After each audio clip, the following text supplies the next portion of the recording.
अस्सलामुअलैकुम, welcome to educational thirst. English learning की आज की इस वीडियो में हम डिस्कस करने जा रहे हैं वर्ड डिफरेंसेस मतलब इनफॉर्मल और फॉर्मल इंग्लिश में फ़र्क। इनफॉर्मल इंग्लिश वो इंग्लिश जो हम आम बोलचाल में बोलते हैं और फॉर्मल इंग्लिश वो जो हम ऑफिस वर्क या प्रोफेशनल लैंग्वेज में यूज़ करते हैं। तो चलें दोस्तों, शुरू करते हैं। इनफॉर्मल इंग्लिश में आस्क फॉर, फॉर्मल इंग्लिश में यही लफ्ज़ होगा रिक्वेस्ट। आस्क फॉर को फॉर्मल इंग्लिश में रिक्वेस्ट। लुक इनटू को फॉर्मल इंग्लिश में बोलेंगे इन्वेस्टिगेट।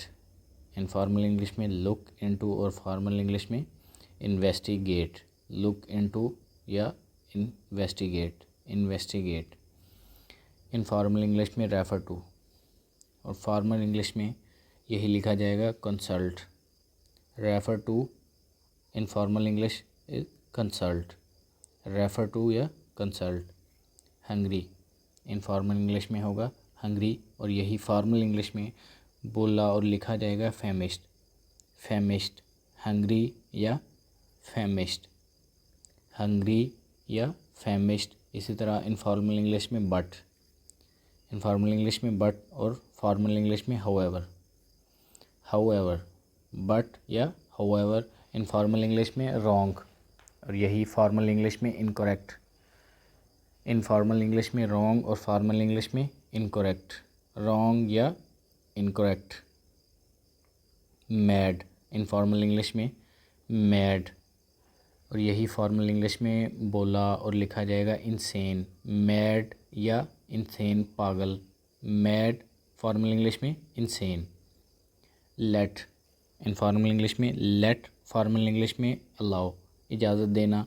इनफॉर्मल इंग्लिश में लेट और फॉर्मल इंग्लिश में अलाउ, इजाज़त देना। लेट या अलाउ। इनफॉर्मल इंग्लिश में वर्ड है ईगर।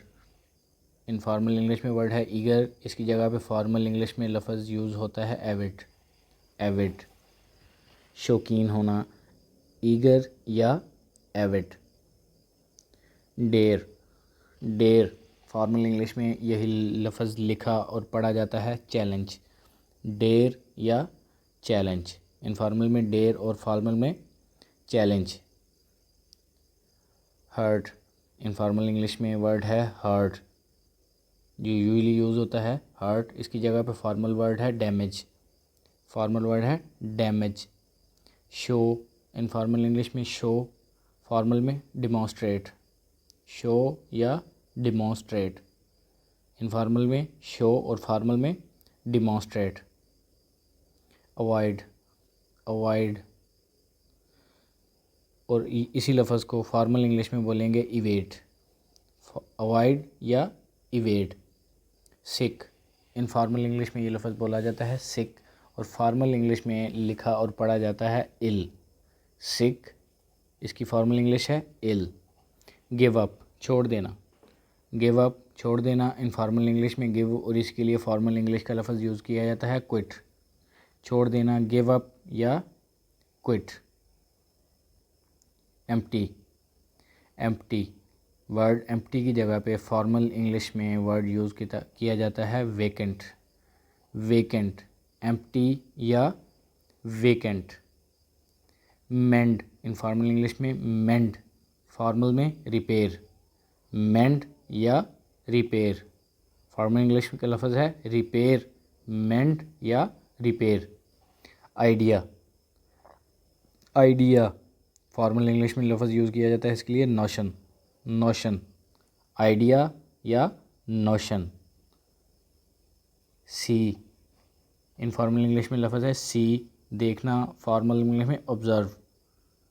सी की जगह पे फॉर्मल वर्ड है ऑब्ज़र्व। सी या ऑब्ज़र्व। नीड फॉर्मल इंग्लिश में रिक्वायर। नीड की फॉर्मल इंग्लिश होगी रिक्वायर। नीड या रिक्वायर। तो दोस्तों, वीडियो देखने का बहुत ज़्यादा शुक्रिया। अगर आपको वीडियो अच्छी लगी तो वीडियो को लाइक कर दें और अगर आपने अभी तक चैनल को सब्सक्राइब नहीं किया तो सब्सक्राइब कर लें ताकि आने वाली वीडियोज़ आप तक पहुंचती रहें। शुक्रिया।